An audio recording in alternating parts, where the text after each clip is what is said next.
Thank you ప్రభు. కాదురా, నేను ఎంత మిస్ అయ్యానో అంటే క్షమించాలి. ఇలా ఉంటుందని మీరందరూ వస్తున్నారని నిన్న గనక అచ్చనా నీ సంగతి బయటికి వెళ్ళక చూసుకుందాం. మనం ఎప్పుడూ ఉన్నదే కదా. వీళ్ళందరి నుంచి పక్క తీసుకెళ్ళి అచ్చనా నేను మళ్ళీ పైకి హలో అని ఎరా అలిగా ఏడు ఎక్కడ లంచ్ ఆడుకు ఇలా మనకు అలవాటే కదా. సత్యంగా నిన్న నేను ఎన్టీఆర్ అవార్డు తీసుకోవడానికి విజయవాడ వెళ్ళాల్సి వచ్చింది. చప్పట్లు కొట్టరా? బుద్ధుందా లేదా నాకు? ఎన్టీఆర్ అవార్డు అని చప్పట్లు కొట్టరా? ఏంటి బ్రెయిన్ పోయిందా అందరికి? చెప్పి కొట్టించుకోవడం ఏంటన్నయ్య? దానికి కొట్టకపోతే నీకు సిగ్గులేనట్లు లెక్క. విశ్వవిఖ్యాత నట సార్వభౌమ నందమూరి తారక రామారావు. సో అది ఆ అవార్డు నిన్న ఈ సంవత్సరం అదేదో ఆ ఇంట్లో తెలుసుగా, మీ అందరికి ఐడియా ఉందో లేదో, ఎన్టీ రామారావు ఇంట్లో గొడ్ల చావిట్లో పుట్టాను నేను నిమ్మకూరులో.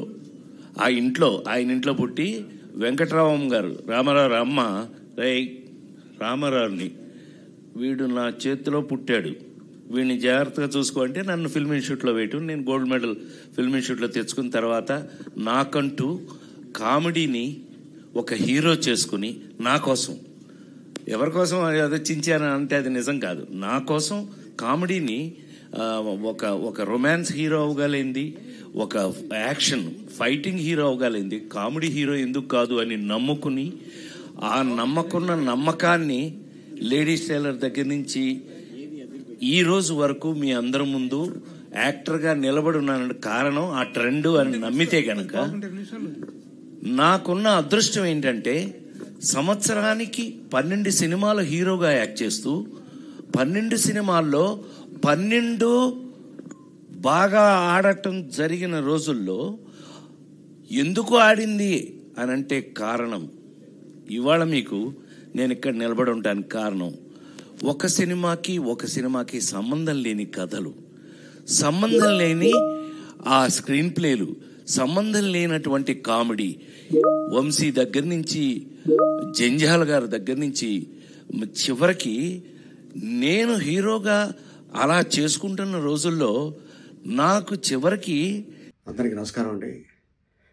నిన్న కృష్ణారెడ్డి గారు పుట్టినరోజు సందర్భంగా ఈవెంట్లో అనుకోకుండా ఆయనకి మాట తుల్లింది అది సరదాగా అని. బట్ ఏంటంటే దీన్ని తీసుకొని మీడియా మిత్రులు దీన్ని కొద్దిగా వైరల్ చేస్తున్నారు. ప్లీజ్, ఆయన మంచి ఆర్టిస్టు, ఆయన పుట్టుక దుఃఖంలో ఉన్నాడు, మనందరికీ తెలుసు. ఇటీవల మంచి కాలంలో తన కూతురు పోయింది, అమ్మలాంటి బిడ్డ.